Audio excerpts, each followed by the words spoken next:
Hello everyone, welcome back to SRG study. स्वागत है आप सभी का आपके अपनी यूट्यूब चैनल SRG स्टडी में। फ्रेंड्स, आज हम सब पढ़ने वाले हैं यूपी बोर्ड कक्षा 6 का हिंदी अक्षरा, चैप्टर नंबर 15 है खग उड़ते रहना। तो आइए वीडियो की शुरुआत करते हैं। यदि आप चैनल पर नए हैं तो चैनल को सब्सक्राइब कर लीजिएगा। अगर आपको वीडियो पसंद आएगी तो उसको लाइक और शेयर करना बिल्कुल ना भूलिएगा। शुरुआत करते हैं। सबसे पहले हम लोग देखेंगे कुछ महत्वपूर्ण पद्यांश है, उनका संदर्भ सहित व्याख्या। पहला यहाँ पे पद्यांश दे रखा है, खग उड़ते रहना डैश डैश जीवन भर। संदर्भ में आपको लिखना होगा प्रस्तुत पंक्तियाँ हमारी पाठ्य पुस्तक। दोस्तों, यहाँ पे मंजरी लिखा है, इस मंजरी को काट दीजिएगा क्योंकि इसका नाम पहले मंजरी हुआ करता था, लेकिन अब इसका नाम चेंज हो गया। इसके स्थान पे आपको लिखना है अक्षरा। ठीक है, यहाँ पे लिख लीजिएगा अक्षरा के खग उड़ते रहना नामक पाठ से ली गई है। इसके रचयिता सुप्रसिद्ध कवि गीतकार गोपाल दास नीरज जी हैं।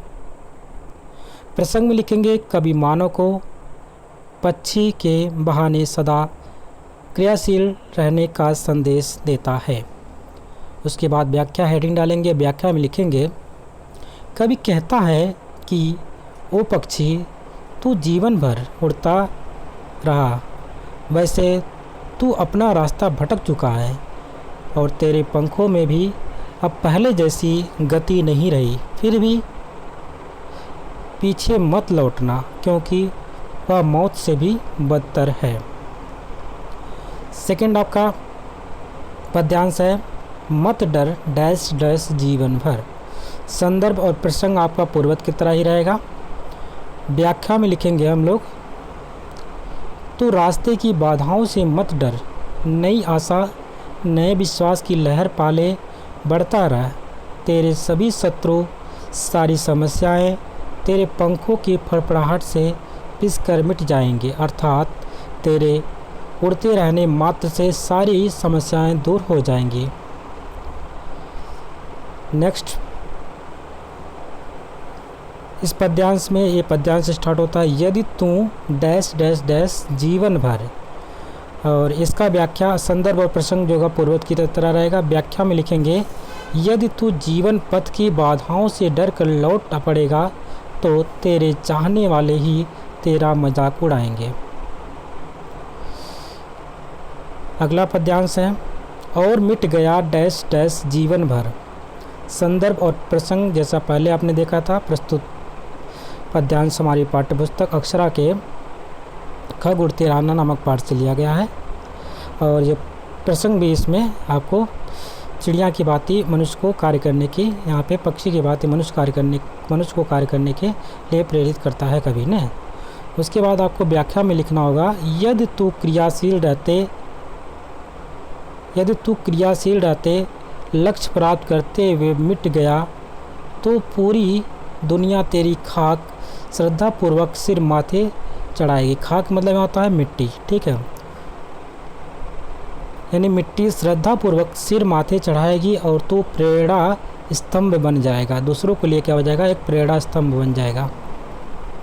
उसके बाद हम लोग देखेंगे इस चैप्टर के महत्वपूर्ण प्रश्न अभ्यास को कुछ करने को। पहला प्रश्न है, अपनी पसंद की किसी पक्षी के बारे में कुछ वाक्य लिखिए। कोई भी आपको पक्षी अगर पसंद है तो पक्षी के बारे में आपको बताना है, क्या ऐसा कौन सी पक्षी है, उसका नाम पहले बताना है, कैसे कलर होती है, उसका क्या गुण होते हैं, सबके बारे में।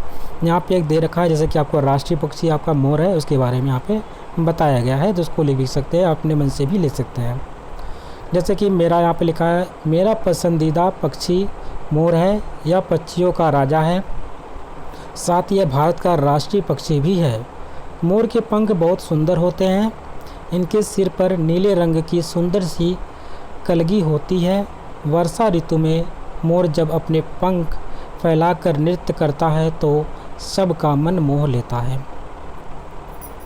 प्रश्न नंबर सेकंड है, निम्नलिखित उदाहरण के आधार पर किसी एक पक्षी का विवरण तैयार करें। अपने पुस्तक से देख लीजिएगा और उत्तर के हिसाब से आप देखेंगे यहाँ पे कुछ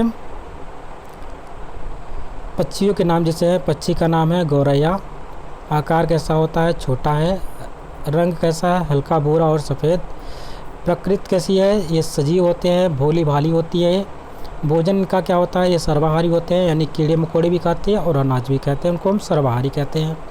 शाकाहारी से कहते हैं जो सिर्फ वेजिटेरियन जैसे कि अनाज चीज़ें ही खाए उसको हम शाकाहारी खाते हैं, और मांसाहारी जो मांस मछली को खाते हैं उनको मांसाहारी कहा जाता है। घोंसला इनका कैसा होता है, घास या तिनकों से घोंसला बनाते हैं। घोंसला बनाने का समय क्या होता है, इनका ग्रीष्म ऋतु के आसपास का समय होता है। अंडे इनके कैसे होते हैं, भूरे व सफ़ेद होते हैं।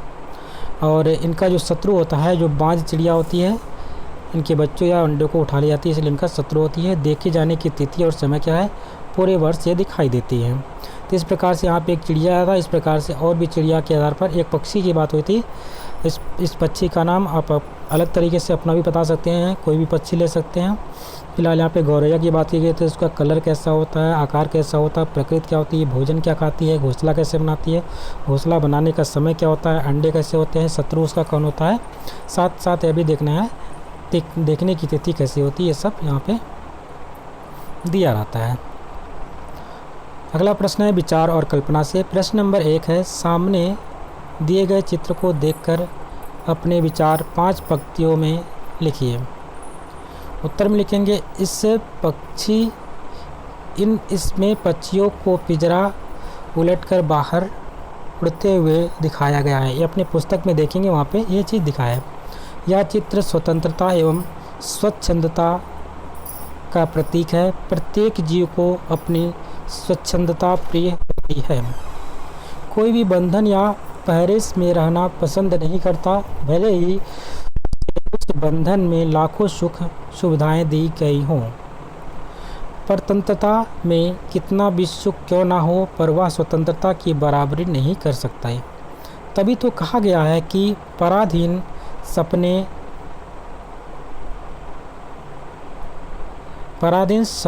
हैं, सुख नहीं। अर्थात दूसरों के अधीन रहने पर सपनों में भी सुख की कामना नहीं की जा सकती है। प्रश्न नंबर नेक्स्ट है, उड़ता हुआ पक्षी हमें आगे बढ़ने अर्थात उन्नति करने का संदेश देता है। इसी प्रकार बताइए कि उगता सूरज, हिमालय, लहराता सागर, फलों से लदे वृक्ष, खिले फूल हमें क्या संदेश देते हैं। प्रत्येक पर अपने विचार 2-2 पंक्तियों में लिखिए। उत्तर में लिखेंगे, उगता सूरज हमें दूसरों के जीवन को प्रकाशित यानी कि सुखमय बनाने का संदेश देता है। हिमालयन हमें हर संकट से अविचलित होकर खड़े रहने एवं ऊंचा बने रहने की प्रेरणा देता है। उसी प्रकार से लहराता सागर जो है हमें जोश एवं उमंग के साथ साथ जीवन की सीख देता है। फलों से लदे वृक्ष हमें विनम्रता एवं परोपकार की सीख देते हैं। खिले फूल हमें दूसरों के जीवन में खुशियाँ प्रदान करने की प्रेरणा देते हैं। इस प्रकार से आप इनके बारे में लिख लीजिएगा। प्रश्न नंबर 3 है, इसमें पूछा जा रहा है कि कवि इस गीत के माध्यम से हमें क्या संदेश देना चाहता है। उत्तर में लिखेंगे, कवि इस गीत के माध्यम से हमें प्रगतिशीलता और कर्मठता का संदेश देना चाहता है। गीत से कुछ प्रश्न यहाँ पे हैं। प्रश्न नंबर 1 है, मौत से भी बदतर क्या है। उत्तर में लिखेंगे, पीछे लौटना। अगर आप पीछे लौटते हैं तो कहीं ना कहीं ये मौत से भी बदतर होता है। किसी भी रास्ते पे, किसी लक्ष्य पे अगर आप आगे बढ़ गए हैं तो उससे पीछे नहीं आइए। प्रश्न नंबर 2 है, मार्ग में कठिनाई आने पर क्या करना चाहिए। उत्तर में लिखेंगे, मार्ग में कठिनाई आने पर नई आशा और विश्वास से आगे बढ़ते रहना चाहिए।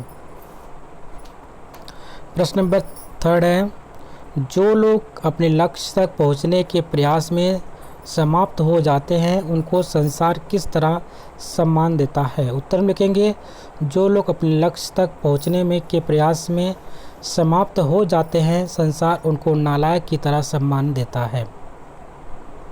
प्रश्न नंबर नेक्स्ट है, कार्य को बिना पूरा किए हुए छोड़कर लौट आने वाले व्यक्ति को संसार किस दृष्टि से देखता है। उत्तर में लिखेंगे, हीन और व्यंग की दृष्टि से। प्रश्न नंबर 5 है, दी गई कविता की पंक्तियों को पढ़कर और नीचे दिए गए सही भावार्थ पर सही का चिन्ह लगाइए। और मिट गया चलते चलते, मंजिल पथ तय करते करते, खाक चढ़ाएगा जग उन्नत भाल और आँखों पर। का वाला है इसमें, हे पक्षी यदि चलते चलते और मंजिल पाने में खाक मिलती है तो तेरा ललाट ऊंचा रहेगा। और खा प्रश्न यहाँ पे है, हे पक्षी हे मानव यदि अपनी मंजिल को पाने के लिए अपने पथ पर उड़ते उड़ते यानी चलते चलते मिट जाओगे तो भी कोई हानि नहीं होगी, क्योंकि तब तक यह संसार बड़े गर्व से तुम्हारे बलिदान यानी कि चिता भस्म को अपने सिर आँखों पर चढ़ाएगा।